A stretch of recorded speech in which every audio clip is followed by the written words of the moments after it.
Hi everybody. In this question, we're going to look at proving that matrix A is non-singular for all real values of x, and then we're going to work out the inverse of matrix A in terms of x. So I encourage you to give this question a go yourself, and then come back and you can check you're working with mine.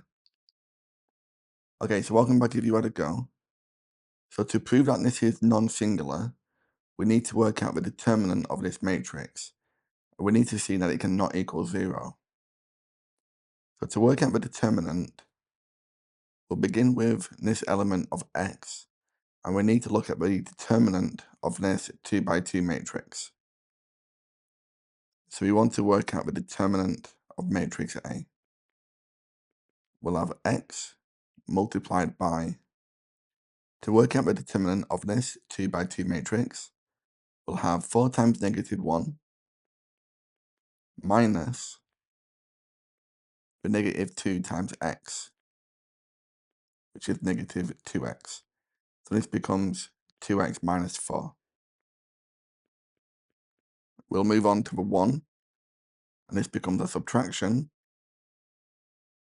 And now we're looking at this 2 by 2 matrix. We've got 2 times the negative 1 minus the x times the negative 4. So negative 4x. So this becomes 4x minus 2.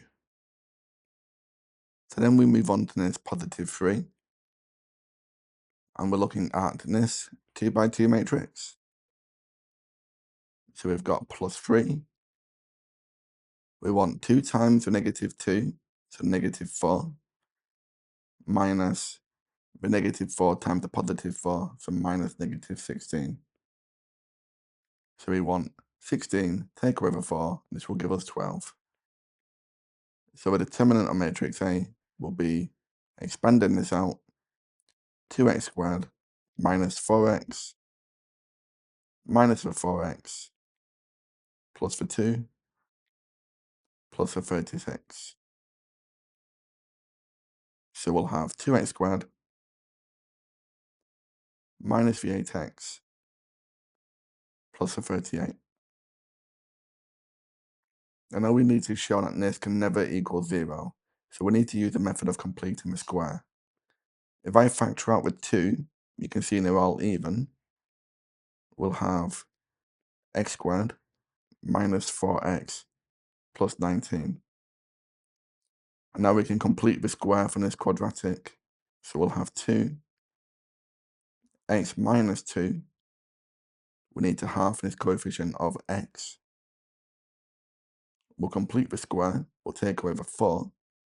And then we'll add back in this 19. So tidying this up, we've got 2 lots of x minus 2 squared. When we expand this out, this becomes positive 15. When we times it by the 2, we get positive 30. Now to show that this can never equal 0, well, we know that x minus 2 squared must always be greater than or equal to 0, because any negative number squared will always be positive. And when you double the minimum of 0, we get 0. When you double it here, we get 0. And when you add 30 to it, we'll always get greater than or equal to 30. So therefore, A is non-singular for all values of x. Okay? That's part A. For part B, we need to determine, in terms of x, the inverse matrix of A. So I've written down the determinant here. To work out the inverse matrix, we need to transpose this matrix. So with transpose of matrix A, the first row will become the first column. So we'll have x13. The second row will become the second column. We'll get 2, 4x.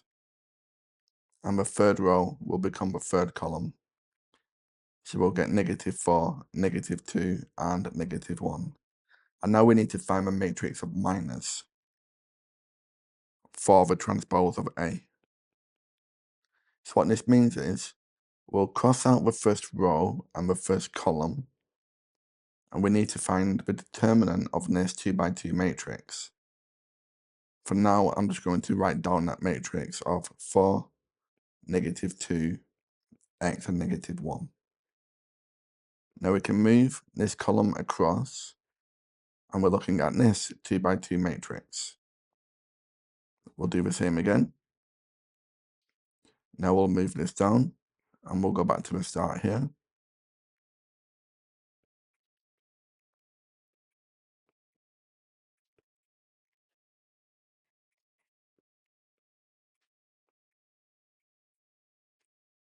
So now we have a matrix of minors.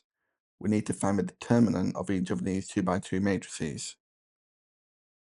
So we'll have -4 minus the -2x.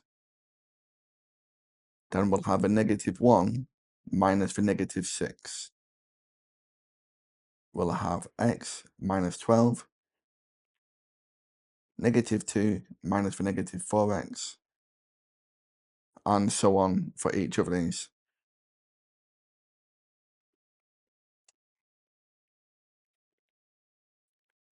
And now we can tidy up each of these.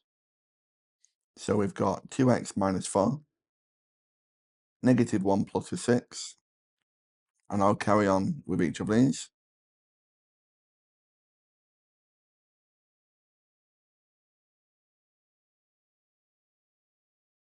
So at this point, we need to find the cofactor matrix. So we'll plus this one, minus, plus, minus, plus, and so on. This one stays the same. This becomes -5, x minus 12. We'll multiply this out with the negative, so we get 2 minus 4x. 12 minus x. We'll multiply this out with this negative. We'll get 6 minus x squared. Positive 12, 2x minus 4, and 4x minus 2. So the inverse of matrix A will be all of this multiplied by the reciprocal of the determinant. And this will give us the inverse of matrix A. Okay? Well, thank you very much for watching. I hope you found that useful. If you want more practice with matrices, you can download the lessons and worksheets from my website, mrmathematics.com. I'll leave a link in the description below.